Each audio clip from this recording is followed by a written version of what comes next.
Hello and thank you for joining us on the midweek edition of Journalists Hangout. I'm Kemi Foladeyemo. Today on the program, a recap of governorship election predictions. INEC fixes 23rd of March for supplementary poll in 6 states. As Governor Ganduje promises PDP the shock of their lives. Later on the show, Cristiano Ronaldo increases his goals record in UEFA Champions League as Juventus beat Atletico Madrid 3-0. Today, I'll be hanging out with Babajide Kolade Otitoju and Wale Adeoye. Journalist Hangout starts now.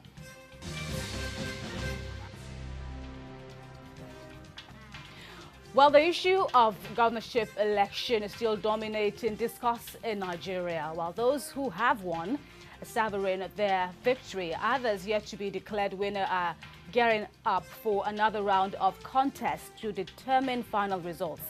Well, in conclusion of our recap of governorship election predictions, let's take you to Sokoto, Kebbi, and Zamfara State, where Babajide predicted the parties that will carry the day.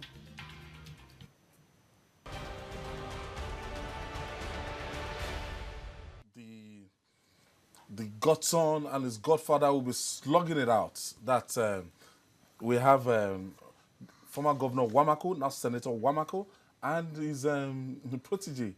The performance of PDP in Sokoto was the best. They scored 41% in Sokoto, and not many people expected it. But I remember saying it here, that PDP thinks that they can take at least 40% in Sokoto, and it's down to Tambuwa's work. The margin of victory was just for Buhari against Atiku was about 130,000 in Sokoto. That is the lowest margin in the far north. So if they did that well in the presidential contest with Buhari on the ballot, if the PDP did quite well, that should tell you that in the governorship contest, the race will be very, very tough. Too close to call. It's too close to call. I'm not going to say verdict. that APC will win in that state. I fancy Tambuwa's chances of retaining that seat. Well, there's really not much to say. It's a one-party state, as you said. Nkebi? Yes.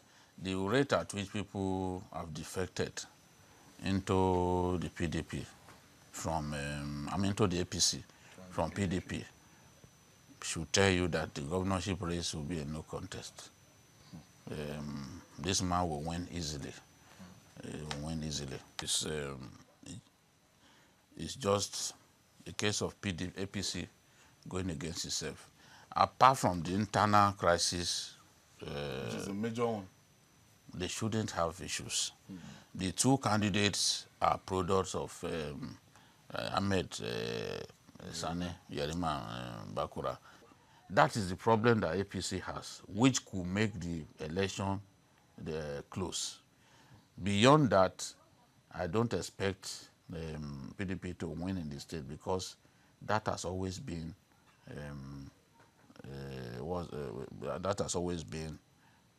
APC state. There are different elements that will allow the contest to be close between Matawale and Koguna and Gusu, but I still think that the APC will carry the day.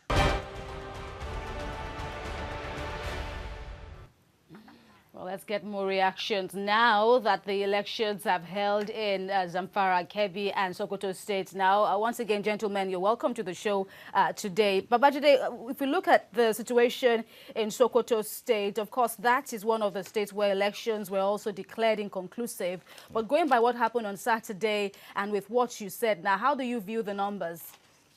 Yeah, I still stand by what I said.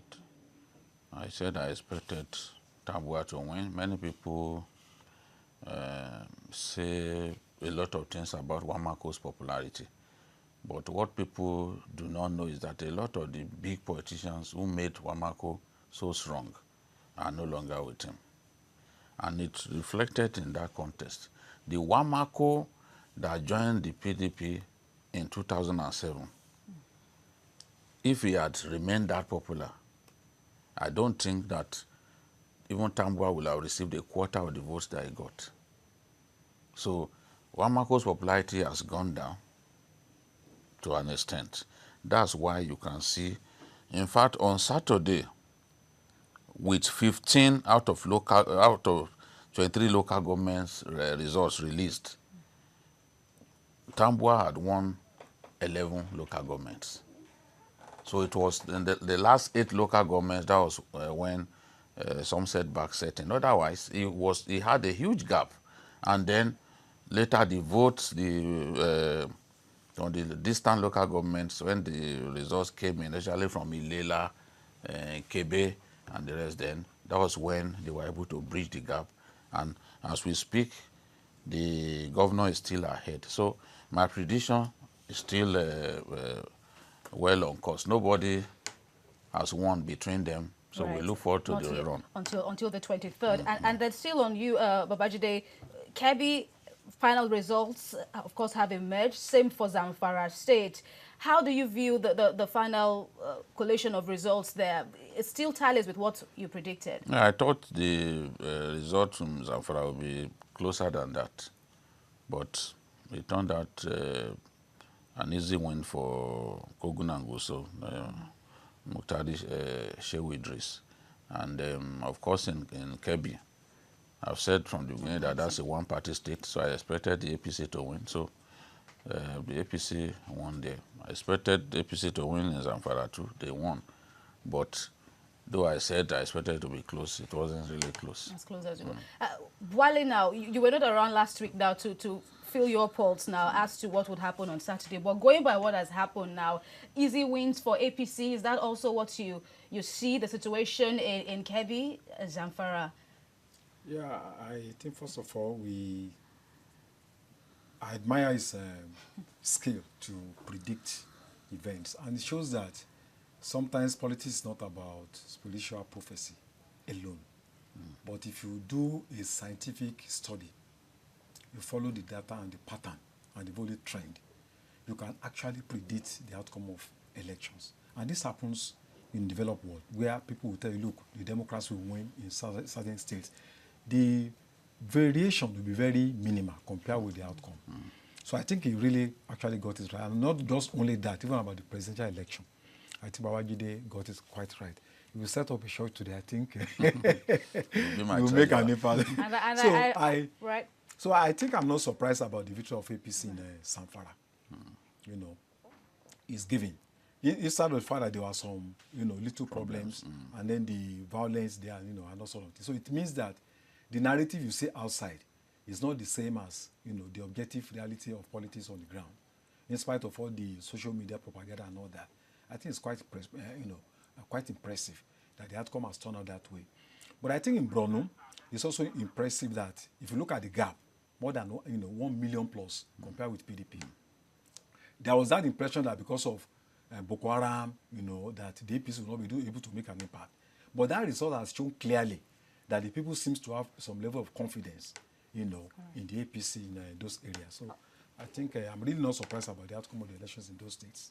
All right, gentlemen. Then let's compare what happened in Abia State, where the PDP won the governorship poll, but the APC won in Nasarawa State, which was also predicted correctly by Babajide. Let's take you back to that moment.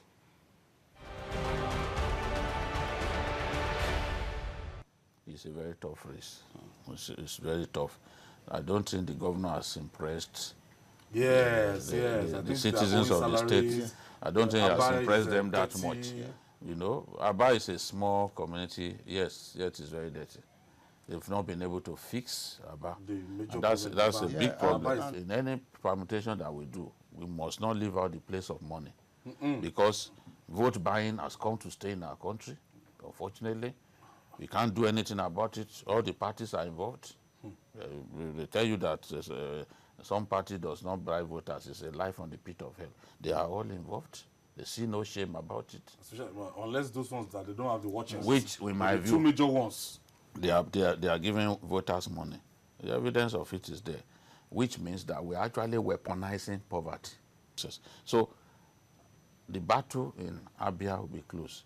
Ebonyi, well, it may be close at the end of the day, but I expect the governor of Ebonyi to carry the day. But it's difficult for me to predict What we have for a lot of them in Abia, they will want, so that part of town or that part of the state had not produced the governor until now.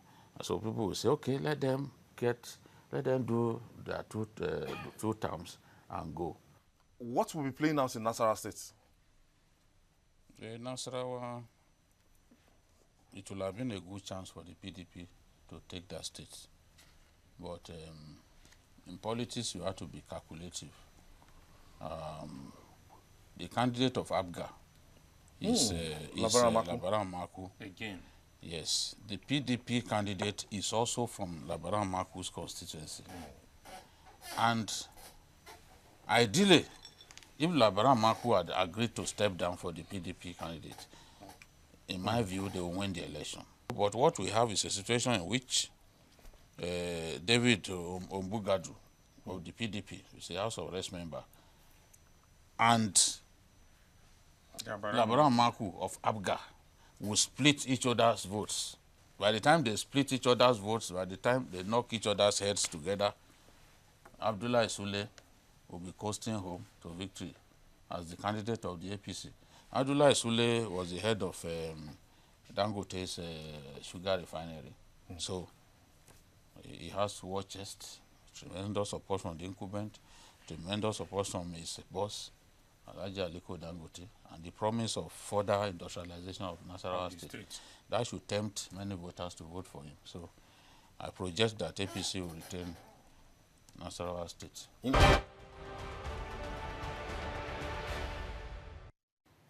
Indeed, correct predictions. Again, looking at the fallout of the governorship election in Nasarawa and in Abia State. But then, Babajide, I want to take you back now.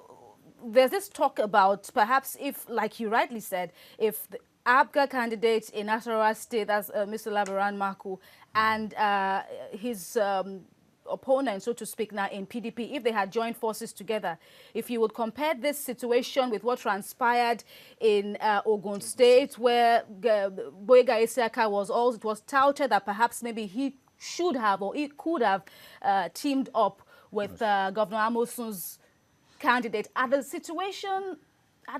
two scenarios necessarily the same? Yeah, they are almost the same.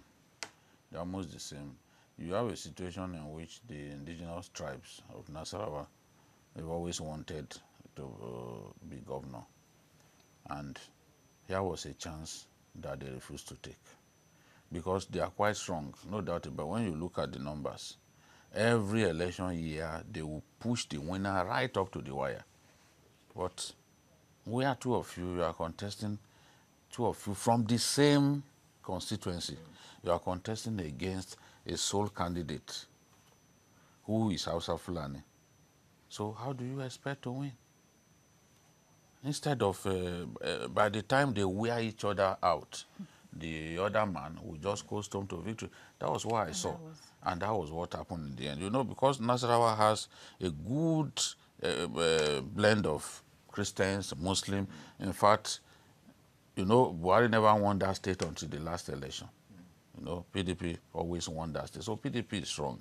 So if the other candidate had teamed up, if the Abga man, that's Labaran Maku, had teamed up with the PDP candidate, they will have won the election. That's what will have happened. Wale, what do you think happened? The same way, does the same Absolutely. way that if GNI had agreed to work with Akinlade, that they would have won. But the man with cap like a telco mast actually reached out to GNI like 72 hours to the election. It was too late. You know, where was he all the while? Yes, you actually wanted Yewa to produce the next governor. We saw that. He showed the commitment. He made the promise in 2015, and he tried to, we saw clearly that he wanted to fulfill his promise. But with a formidable candidate like GNI, you could have worked with him. If you add GNI's votes, because with how many votes did the APC even win the election that was slim, in Ogun? Less than 20,000. So if you add the votes of GNI to that of Akinlade, it will have won easily. Let's quickly look at Wale, what do you think happened in Abia State? Babajide predicted that perhaps consequence now of the governor, from the governor's place now, okay, let him serve out his term, his 2 terms in full. But then there is an underlying unhappiness now with the performance of the governor. What do you think happened in Abia State to make the governor get a 2nd term? Well, I think like he Or win a rightly 2nd term? predicted, all the factors, variables were in his favor. Laid out. You know, so expectedly, there was no way he could have been displaced from that place in spite of the internal grievances. And of course, we also know that in the southeast, that PDP is the main stakeholder. You know, there's a lot of, commands a lot of respect in all the mainstream Igbo states like Abia. So coming on that platform, you know, was a huge advantage for him to win the election. All right. Follow us now as we play back the scenario in Kaduna, Jigawa, and Katsina State to hear the predictions and how things eventually turned out in the governorship contest in those states.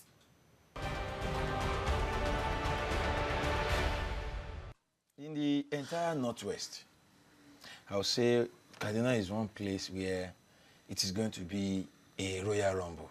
In fact, it is one of those states in the entire country where we should expect serious politicking. Honestly, El-Rufai will struggle like he has never struggled in his life. I'm telling you, the candidate of the PDP and El-Rufai, both of them are Muslim. So the main battleground will now be in the Zaria area.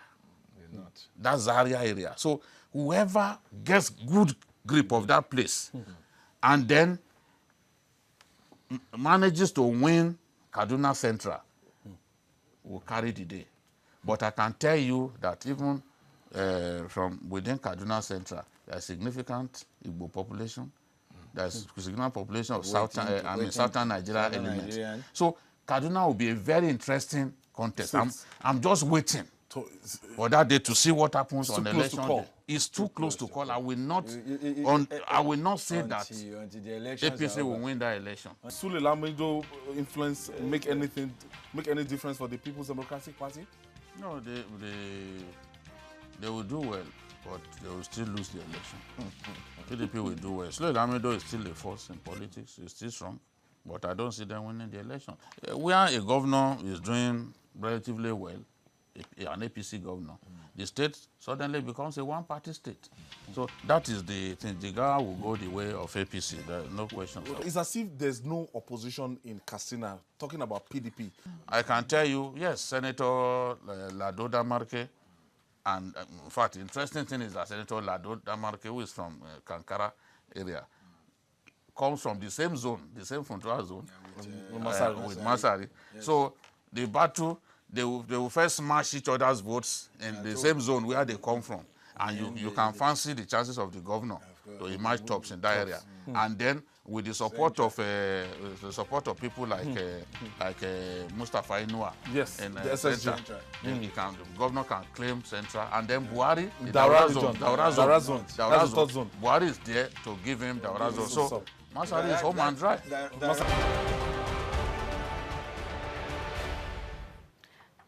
Interesting turnout eventually. Well, Babajide, in spite of all the odds against governorship candidate El-Rufai, he emerged winner. Yes. What, in your view, does that win mean for the state? Looking at all the challenges and the fact that even Governor El-Rufai himself had been in the eye of the storm several times. Yes, I think whichever way one looks at it, when I said the election will be close and I was not prepared to stick my neck out that APC will win, it was because I was expecting some protest votes from Shias in Kaduna, because there is a considerable Shia population in Kaduna. But El-Rufai chose a Muslim as his deputy. So even Muslims who were against him somehow decided to support him. You know that religion, you know the role that religion plays in our country. They were not expecting him to pick a Muslim because it has always been a Christian that governors will pick from. Even during military regime, Kaduna. you know, they will pick a deputy from that zone. I remember Pamela Sadoki in the early 90s. But El-Rufai chose a Muslim against all expectations. And the Muslims, by doing that, he galvanized the support of his Muslim base. This is the truth. But in spite of that, I was thinking, okay, maybe they shared because they promised that they will vote against Buhari and El-Rufai. I thought they would be able to live up to that threat. But it did not reflect in the votes that El-Rufai got. So when I said I was not going to say that it was too, when I said it was too close to call, that I was not going to say the APC candidate will win. It's because I didn't want to commit myself. It was difficult for me to say El-Rufai will win, as I said in other places, because I wasn't sure. I thought the pattern of voting, you know, would be different. Because if you have almost 1 million shares in a state, that is significant enough to affect the calculations. But we didn't see that clearly, and we got all the areas, the southern Kaduna local governments. The PDP candidate won because he had someone from there as his deputy. But the Muslim-dominated areas were won easily by El-Rufai. So there's no way one can discountenance that. So out of the 29 predictions that I made, I could say that for Kaduna, Kaduna is the only one that I got wrong. Out of 29 predictions, I stand to be corrected. Kaduna is the only one that I would say, yes, I was wrong, because I didn't even expect it to not be close. I don't think you got it wrong. I think he should No, refer to himself as well. No, I'm just being modest. I I see a lot of posts, even on social media. Some of them are challenging me. Play what you said on Kaduna. Play what you said. They give the impression that I said El-Rufai will lose, but there's no way I said El-Rufai will lose. But I said I will not say that APC will win. You understand? Because I was trying to play safe, you know. But at the end of the day, everybody, nobody can begrudge you. if you look, the way I explained, close a bit, you know, yes, comparatively. the way I explained what will pan out was what happened. I said, if you win, that whoever will win that the battleground will be the Zaria area, because the two Muslim candidates are from that area. And when whoever wins the Zaria area will then have to win Kaduna Central. That when you win the Zaria area and you dominate Kaduna Central, you've won the election. That's exactly what happened. That's what happened indeed. All right, there's still more on the show today. Stay with us as we explore the other angle now of the governorship elections that occurred on Saturday. Stay with us on Journalist Hangout.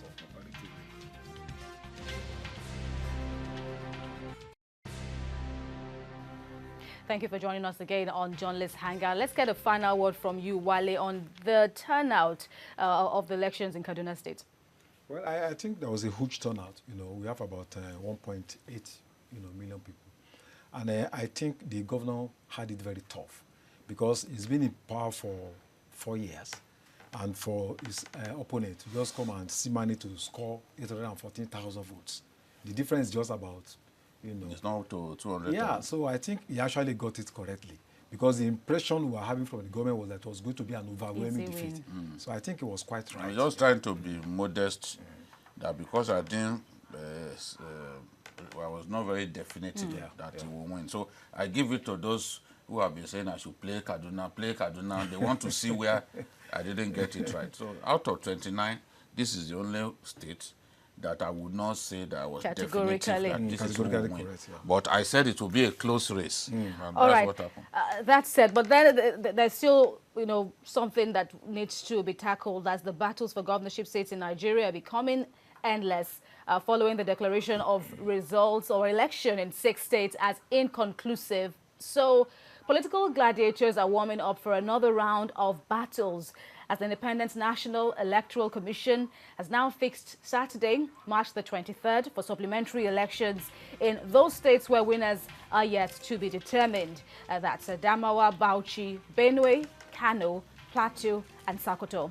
Meanwhile, the candidate of the All Progressives Congress in Kano State, Abdullahi Ganduje, is in a boastful mood as he's now trailing his People's Democratic Party's challenger, that's Abba Yusuf, in the results declared so far. But Governor Ganduje has promised to give his opponents the shock of their lives. Some 26,655 votes separate both combatants, with 128,572 more to fight for in the supplementary poll. About 26,000 or so votes now between an incumbent governor and his closest and his challenger in a state like Kano, where every vote says a lot. You see, Kano is a state like no other state in Nigeria. The things that people do in other places, they can't do in Kano. You can't go to Kano as soldiers and be snatching ballot boxes. You will regret it. It's not, you can't go to Kano and do that, because we've seen videos of soldiers in demonstration of irresponsibility getting involved in disruption of election. Nobody can do that in Kano. And Kano is a place where you give people money to go and vote for you, and they may choose not to vote for you. In fact, they do it a lot because the political education is tremendous. When they make up their mind that, look, we are not going to vote for this person, he stays like that. That's the way they are. In 2011, when they said, look, Buhari, you gave us a candidate that we don't want, we will reject your candidate. They did it to him. As much as they love Buhari in that state, they did it to him. So in Kano, what has pushed us into this situation is a word called Gamma. Gamma is a word in Nasarawa local government. Nasarawa local government is where is part of the seat of power in Kano, the government house, and those communities, are a part of Nasarawa, right up to the fringes of Fege local government, where you have the Igbos, good number of people you can call settler elements. Now, this Gamma ward, there is about 40,000 registered voters there as we speak. It was supposed to be 11. It was supposed to be one of the 11 wards in Nasarawa for which collation will have taken place. Collation had taken place in 10. Gamma was supposed to be the 11th, and then it was disrupted.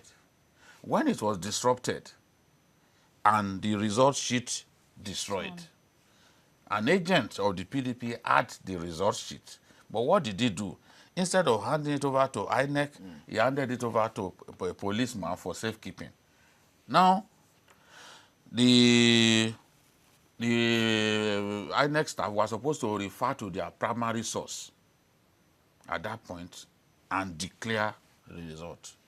But when this guy said, oh, I give it to the police, let me bring it from the police, they now termed it a secondary source. Because naturally, at that point, they would think it could have been tampered with and all that. So for that reason, they had to, INEC had to settle for a fresh election in that area. If they had tallied the results yes, from Gamma, PDP would have won the election. And if you look at the number of votes that we are talking about here, probably there will have been no need for a rerun. You know, so we have rerun. What INEC says that baffles me when they say, oh, we have 128,000 votes, they are talking about registered voters. A lot of these people that they are talking about do not have PVCs. So in the end, it could be half of this figure. How many will come out to vote? You see, when we even break it down, okay, out of this figure, how many of them have PVCs? When you determine those who have PVCs, then how many of them will come out on election day? Because we've seen this before. You talk about 20,000 people being registered in a place to vote. But at the end of the day, when they are going to do the rerun, maybe it's only about 6,000 that we'll see. It happened in Kogi. When they say, okay, 48,000, therefore with 48,000 people register voter. Let's do a rerun. In the end, AYB, the governor of Kogi, actually scored just 5,000 votes out of the 48 that we had. That had been registered. Yes. So this is the thing. I think that law has to change. That law, activating that portion of the law and pushing us to go and do a rerun or supplementary election should be dependent on how many people in that area are estimated have PVCs. Because and that can be ascertained. Yes, that can be ascertained. At the point when INEC wants to take that decision, at the point of declaration, because that's usually when they take that decision, they should be able to say, okay, in this area, let us tally the figure of those who have PVCs in this area. That way, you'll be able to determine whether so that way, it doesn't have to. It's not all situations that will now warrant a rerun election. Because at the end of the day, when you see that, okay, it's actually half of this figure that has PVC or less than half. Because I'm telling you in Kano now, in the end, maybe it's only about 70,000 voters. More votes. That will be coming out out of this 128. But Wale, what's your estimation or what's your analysis now of what played out in Kano and what may likely turn out to be the case on the 23rd? I think, like you have said, Kano has always been a hotbed of radical politics. Looking at the tradition from the days of Aminu Kano, Balabari Musa from that Assis Kaduna, they've always been they have a tradition of progressive politics. So, and I think what actually smeared the image of the APC was the scandal about corruption that was, levied against the governor. That violated the sacred norms of the people of Kano. And I actually believe that diminished the fortunes of the APC in that state. With the way things are now, I think it's very difficult to predict. Because at this stage, one vote is important. Any vote. We are talking of a difference of less than 20,000. And we are looking at 120,000. 26,000. So if out of 70,000, the two people have to contest for this, I think it means that each of the party needs to keenly contest one vote. Every vote is very important in this contest. And they also need to do a kind of realignment. But as it is, I think it's going to be very difficult to predict that this party will come first, between APC and PDP. We have such a quote and unquote now a damning allegation now against the governor. But in these crucial days to the 23rd, Babajide, what do you think could be Governor Ganduje's selling points that will sway these crucial votes that are needed? He's a gentleman, and he's done well within his time. And he's also had good commissioners. They've done well, no doubt, if you know what Kano used to look like. Yes, that thing, the scandal is there. There's nothing anyone can do about it. The error has been made. It can't be erased at this time. The case is in court. We can't talk too much or so much about it so that we don't land in hot water. Right. But if in spite of that problem, the governor has come this far, he still garnered this number of votes. Because let's face it, Kwankwaso is a very strong opponent.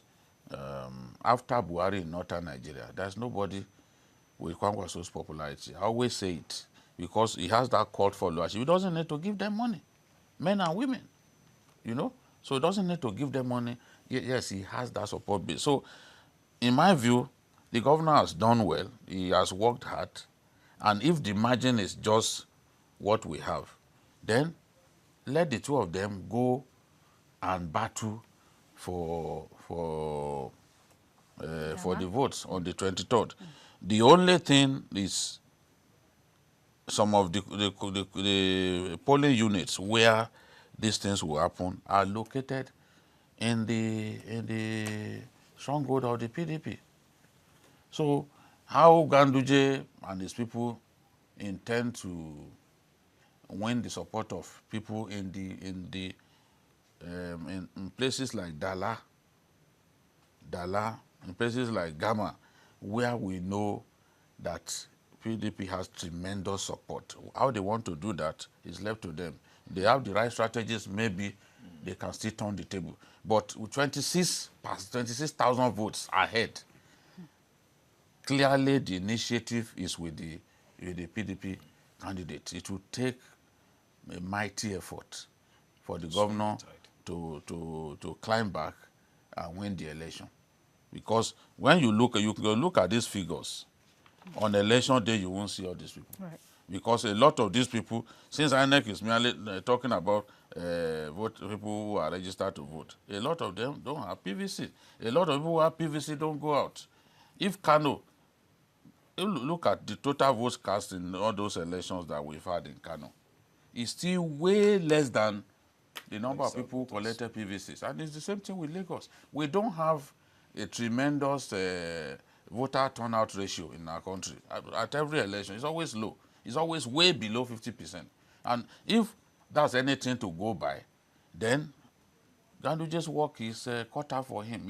He will have to really sweat to get to overturn this deficit. And you know, talking about the PDP, now that you've said that it's a stronghold for the PDP candidate, so to speak, now in Kano, it also makes us want to relate the argument of the PDP in the light of this 6 states, so there are about 7 states now where polls were declared inconclusive, including the situation in Rivers State, where they're alleging that it's because the PDP seems to be leading in all the states. That's why the INEC now decided to declare results there inconclusive. How does this argument wash with you? I think it's hasty generalization, because it's not in all cases, you know, that the PDP is leading. For instance, in Plateau State, you know, the APC is leading, in fact, and yet, wide margin. With a wide margin, and yet, you know, the election has been cancelled. I think we have to look at what the law says, that wherever there's violence, voters card malfunctioning, or destruction of voting, then it has to be cancelled. I don't buy that argument that it's because PDP is leading in those states. We have seen cases where, look at what happened in Oyo State.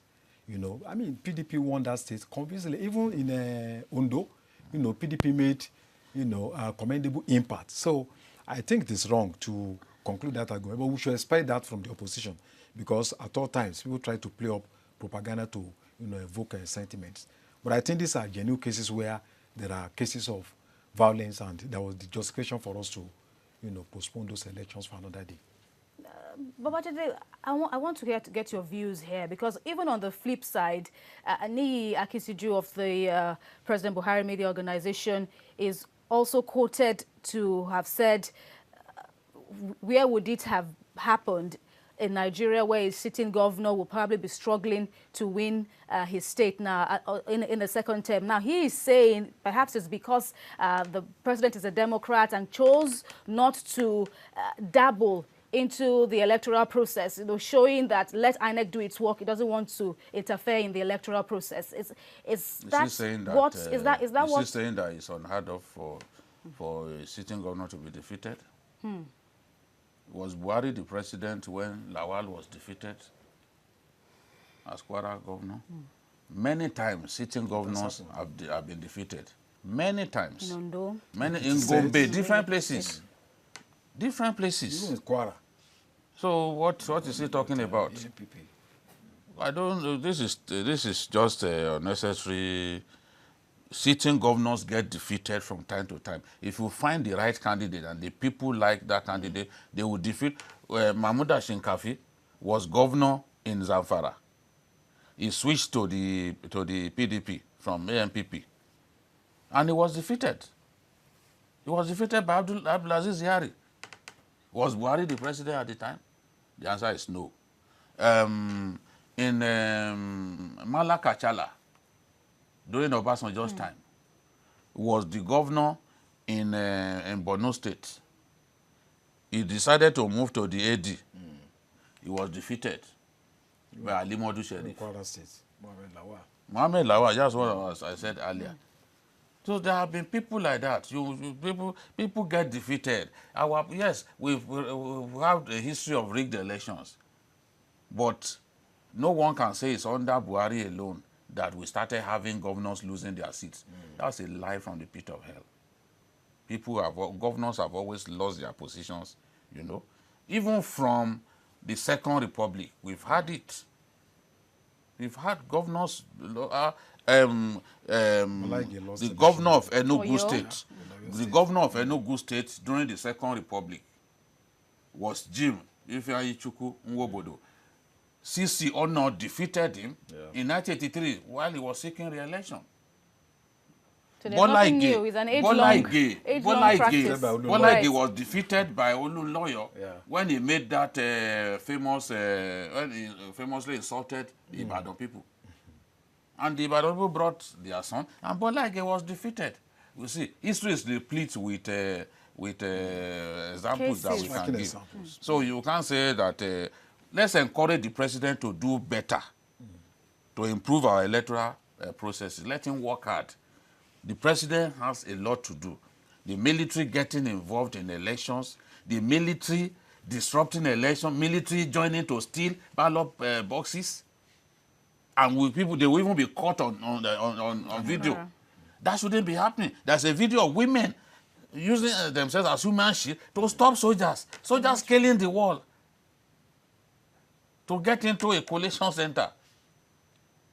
So those are things that the president can help us to work on. If there are some elements close to the president who are doing some of those things, he needs to call them to order and say, look, this can't be happening. The president should lead during the second term. He should lead the efforts to bring innovation, including electronic voting, so that we don't even need to be traveling 7 hours to go and submit results. We can actually do election without using papers.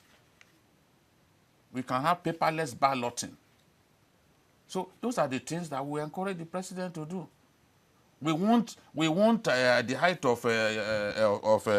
or we want in elevated sycophancy now tell the president that, look, it's during your time that we started having governors losing their seats. It's been happening long before the president came on. Long before now. Absolutely.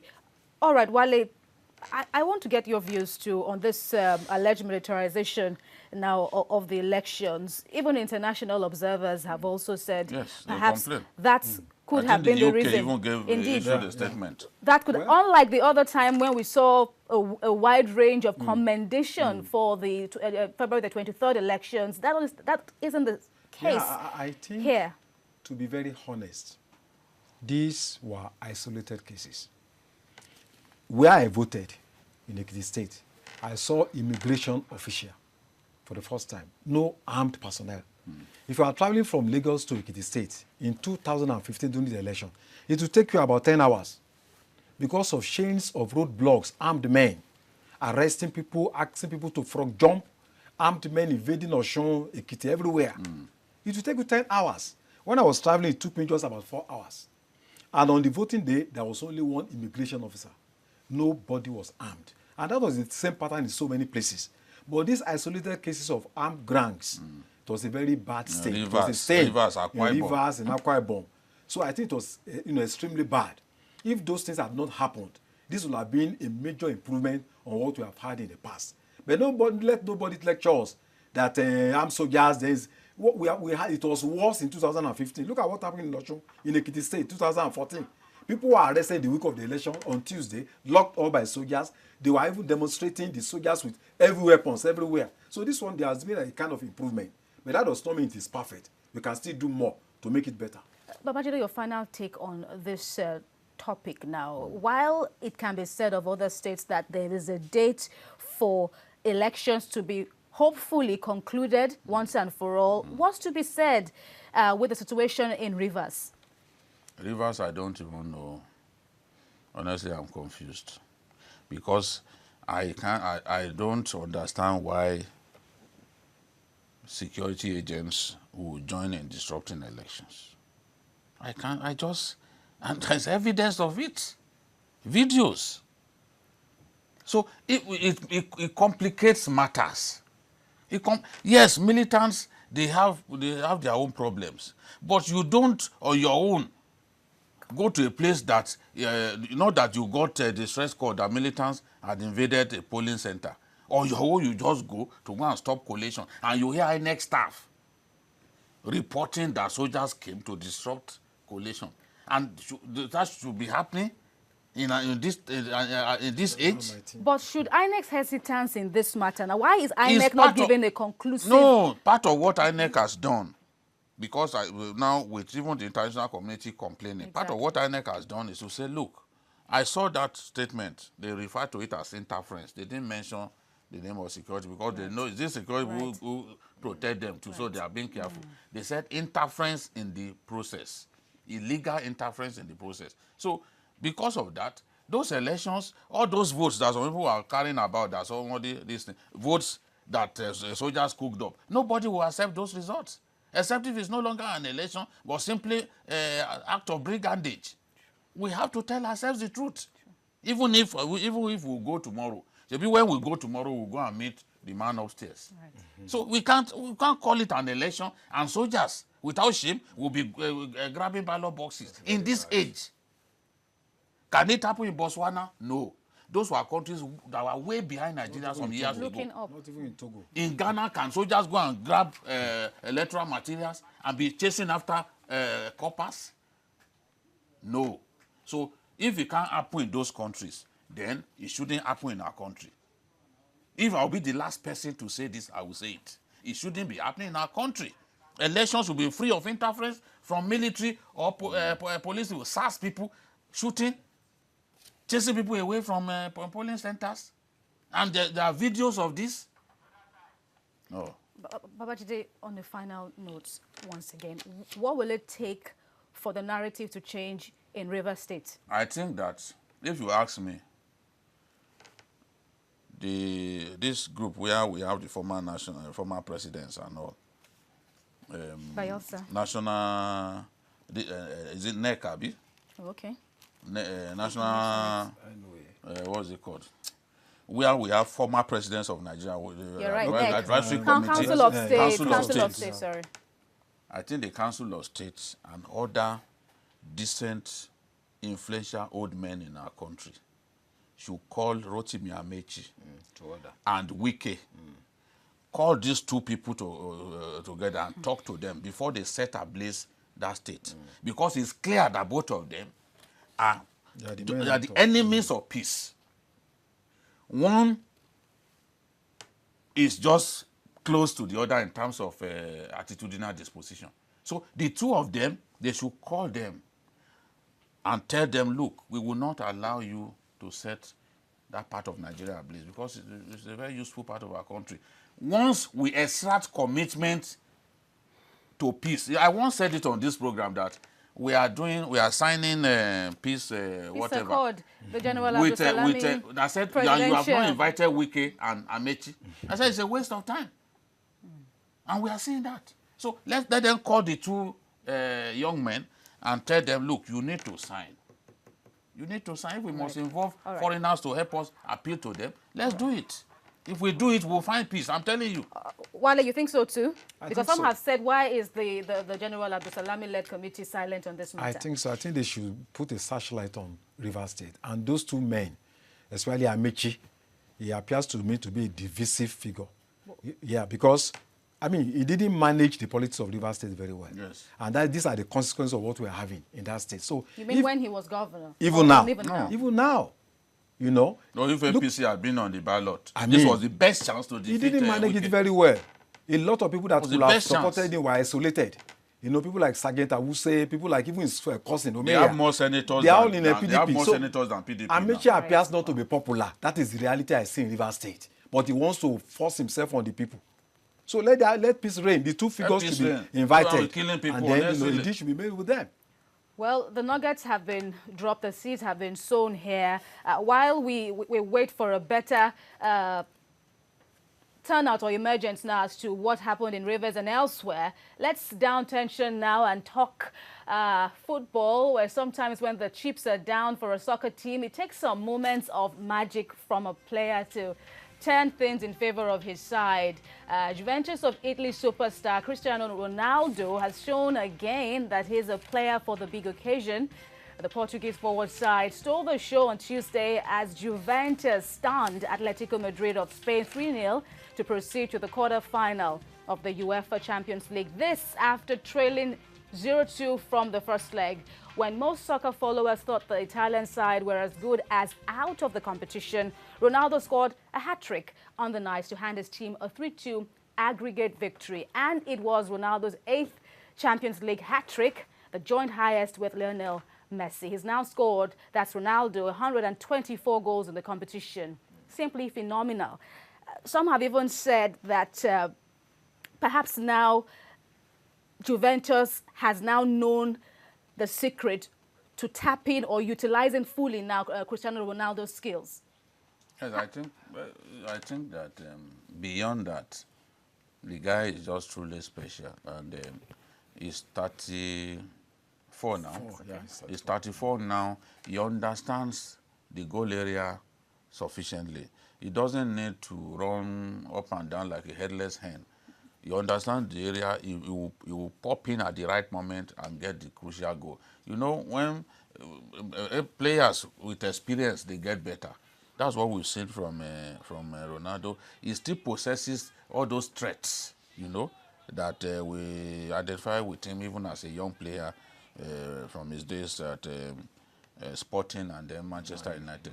So 124 goals in the Champions League alone is phenomenal. Someone said the Champions League should be named after him because there has never been a player so good in the Champions League as this guy. He's so good that when you think that your team is down and out, he comes up with something spectacular. Now that Real Madrid no longer have him, you can see what they are going through. They will say a tree does not make a forest. Yeah. But he was instrumental to their successes over the years. He's out of the team now. Everyone is beating Real Madrid as if they are doing some kind of promotion, you know. So, well, now in Juve now, with him there, they are certain of going not just fine this competition, but probably winning it. Right. Wale, what do you think about that stunner? Were you also as stunned as that turnaround? I was expecting something striking from him. So you were not surprised? I wasn't surprised because this guy who has been consistent, probably from the age of 10, you know, and he has never had a low moment. As 34 now, it's very rare for you to see people in the age of 34 still performing with this kind of milestones. So I think the guy is phenomenal, you know. And not to talk about the wealth that he's generating. About 520,000 shirts of Ronaldo were sold. And people were, you know, one for about 98 pounds. So it's not just about football, but also creating wealth, you know, and improving the economy of his host country. So I think, I don't think we have had a player like this in the past 1 decade. You know, he has won FIFA Football of the Year 5 times. So I think this is his highest moment because the ovation is loudest now. Maybe the next 5 years, I may see him quitting the stage. All right, gentlemen. Someone has predicted I will play right up to 40.